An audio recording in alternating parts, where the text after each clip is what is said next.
Welcome back to Azimuth Podcast. I'm Barrett McNabb, and back in the studio with me is Kimberly McNabb.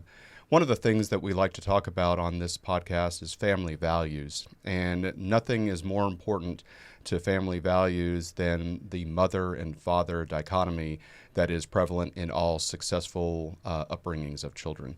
And unfortunately, if you saw last week's episode, Kimberly wasn't in the studio with us because there was a medical emergency. Kimberly, can you tell the audience a little bit about that? So my father had a massive stroke 9 years ago that left him in the VA hospital. And so that is where he spent the last 9 years of his life, going from one VA hospital to another. I'm extremely grateful that he served in the military, not only because we're all proud of his service, but we've mentioned benefits that go with being in the military, and one of the few spoken about things are the VA benefits, and there are many flaws in the VA system, of course, but there is no physical or financial way my family would have been able to take care of my bedridden father for 9 years. And he had so many issues, instances of pneumonia, UTIs. He had sepsis at one point, bed sores, and in the past 2 weeks he had a case of pneumonia, and they mentioned renal failure as well. And so I went to visit and stand by in case he did pass after about a week. We have a 5 and 7 year old, so I needed to come back and help with them. And on Father's Day, I put my credit card into this place that we were going to for Daddy and the kids to have fun. And I got a call from my uncle. Then 5 minutes later, I got a call from my brother, and I knew what had happened. And so this weekend, we will be having the funeral for my father. Yeah, and your father served in the Navy and was a chief petty officer.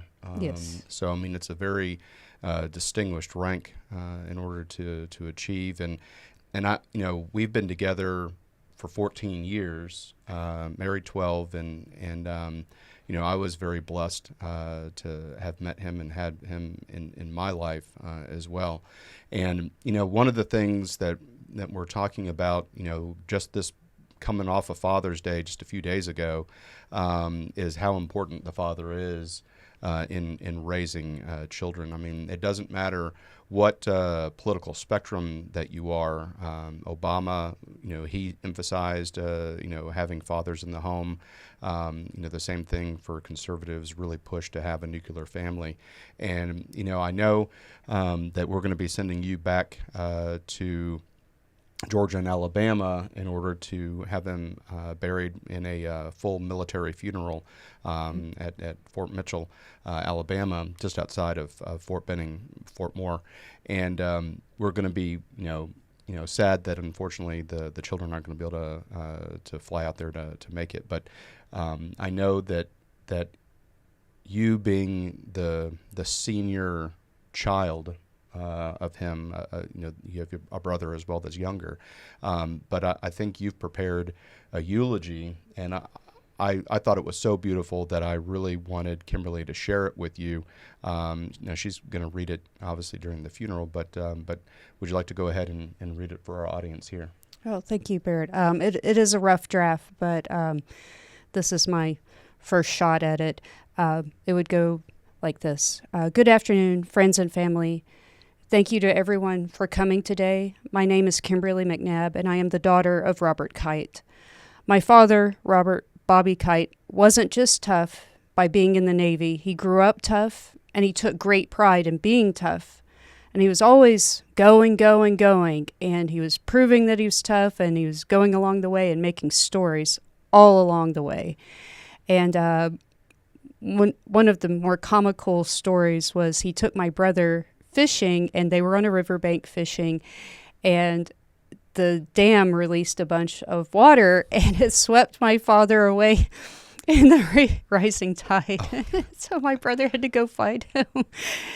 And that was so typical of my dad. He was always making stories like that. And, while he didn't view life as a spectator sport, he would slow down just enough to tell stories. And he loved telling his stories. And he would also slow down just enough to teach valuable life lessons. And today we live in this crazy world where people walk around like just zombies, they're phone zombies. And even without the phones, I think they would be dead inside, empty of passion and purpose. And we also live in a world in which public figures are always saying, well, just to be clear and the sort, because they have to do all these mental and linguistic gymnastics to reach some touchy-feely conclusion. I think we could all use his life lessons. One, do the things you have to do before the things you want to do. And I don't care if you're 5 or 85, we all need to keep that in perspective. And while he didn't word it that way, he said, finish college before getting married. And I listened, even though I felt it was a little hypocritical because he did not go by that. I'm very glad that I did, because if I had not waited, I would not have realized that I needed to wait until I met the man I'm married to today of 12 years. Number 2, funerals are for the living, not for the dead. So, you're supposed to be there for your loved ones and their time of need. And, it may not always be something you'd rather be doing, like a funeral. Okay, let's face it, it's not the highlight of our week. It's sometimes pretty boring. And, you need to be there for your friends, your family, your community. That should be a greater emphasis than your feelings. And while he didn't word it that way, that is the moral of the story. Number 3, don't hold grudges. I'll admit it, he spanked us, and we probably deserved it. But the thing is, he wouldn't just focus on what we did wrong and harp on it. Within 5 minutes of the discipline, we could be playing again. So you make your point, lessons learned, move on, and it could be a better time together. So I think, don't hold grudges was the lesson of that. And it was a great example, because anytime I get a little frustrated with my kids, I'm like, nope, I think the lesson has been administered and taught, and we need to move on. And when I find my children are just going on and on and on about what the other sibling did wrong, I'm like, moment's done, move on. And if every parent knew not to just keep going on, maybe we could live in a world in which we would still be allowed to discipline our children in public. So Dad could see the big picture in life, despite feelings, despite difficulty. Dad knew that life was tough, but he knew how to laugh at it in its face and prove that he was tougher. And so, Dad, I just want to say we all love you, we all miss you, and you're always on the go ways, your stories, your lessons. And until we see each other again, make some stories, because we will be relishing them when we get there, and we will do the same. I think that's very beautiful, Kimberly. I know you said that was a rough draft and that you want to work on it still, but when you read it to me, I said, this is so beautiful. We have to let other people share this as well. Thank you. And I think if you're saying this is a rough draft, then you have a professional writing career. Thank you. Because it is heartfelt. Your father, when we were dating, came out to Monterey, California when I was in the Defense Language Institute learning Arabic and French. We were out there in Kimberly's. We were not married. We were dating still, but Kimberly was living with me for those 2 years. And he came out to visit. And I remember we went to one of our favorite restaurants at the Fisherman's Wharf area there, and you had stepped away to go to the restroom. And your father gave me an excellent piece of advice that I will remember for the rest of my life. And his advice was that I marry you. And he said, look, Barrett, you need to marry my daughter. I think the two of you will do very well together, and I respect you. And, I'd say that was the biggest and greatest piece of advice that he gave me, because we did get married. And, it was kind of interesting. He was always that tough guy. And, for me, when you're family, you get a hug. And I remember we went to Country's Barbecue in Columbus, Georgia, and it was a big family event. And I was like, hi, Dad. And I went to go give him a hug, and he's like, whoa, I don't do that. And I was like, okay, lesson learned.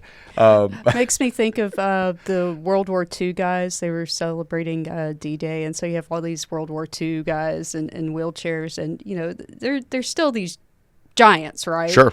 And they're getting kissed on the cheek, and they're probably like, if I could get out of this chair, I'd slug you. Yeah, exactly. But those are two of the fond memories that I have, and obviously there was a lot. He had a lot of great stories and things like that. But I'll be honest, Kimberly. I mean, as he reached the end of that 9 years after his massive stroke, I feel as though he's in a better place now. I feel strongly, and you and I have talked about this, that he's in God's embrace right now. And, I think that him passing away on Father's Day has, significant meaning. And I am very glad that we were able to get you out there to spend time with him before he passed, because I think it was only a 2-day period after you'd gone out there that he had passed. And so I was very fortunate that we had frequent flyer miles that we could use to pay for an airplane ticket to get you out there. But, I just, as I look back and the death of my father, unfortunately was just instantaneous, and he had a massive heart attack and nobody knew. And so I never got to say, anything to him, never got to say goodbye. I almost want to know if during the weekend, because we talked often on Fridays, if he knew something was wrong, because in our last conversation that we had on Friday, and he passed away on a Monday, and he let me know that, Barrett, I love you, and I'm so proud of everything you've done in the military, and just want to let you know it's going to be okay.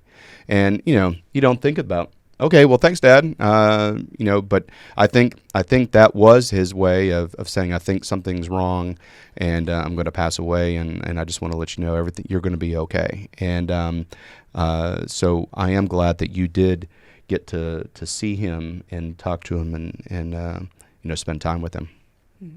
Before he passed. But anyway, again, we just the value of having fathers in our life, and having fathers leave us is obviously it's a very traumatic event, and the same thing for our children as well to miss Grandpa. But still, it's it matters. And the reason that we wanted to talk about this just past Father's Day weekend, one, to let you know why Kimberly wasn't in the studio last week, but two, to honor the man, because he deserves to be honored. And as he gets his military burial with full military honors, I think he's earned it, he's deserved it, and I'm glad that our nation is going to honor him as well. Absolutely. So thank you again for tuning into Azimuth Podcast, and please stay tuned after these messages. Hi, everyone. Thank you for listening. If you enjoy our show with all the stories we share, we would love your support. And it's as easy as clicking that subscribe or follow button. This will ensure you never miss an episode and keeps us bringing you these important stories. Your support makes a huge difference. Thank you so much for being part of our podcast family. Thanks, and keep tuning in.